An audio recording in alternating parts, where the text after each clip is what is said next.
तुहरे भरोसे भोले बाबा कांवर ले आईनी हो।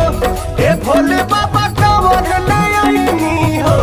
हे भोले बाबा भूखल बानी सावन के सोमारी दुआरी जलवा लेके आईनी हो।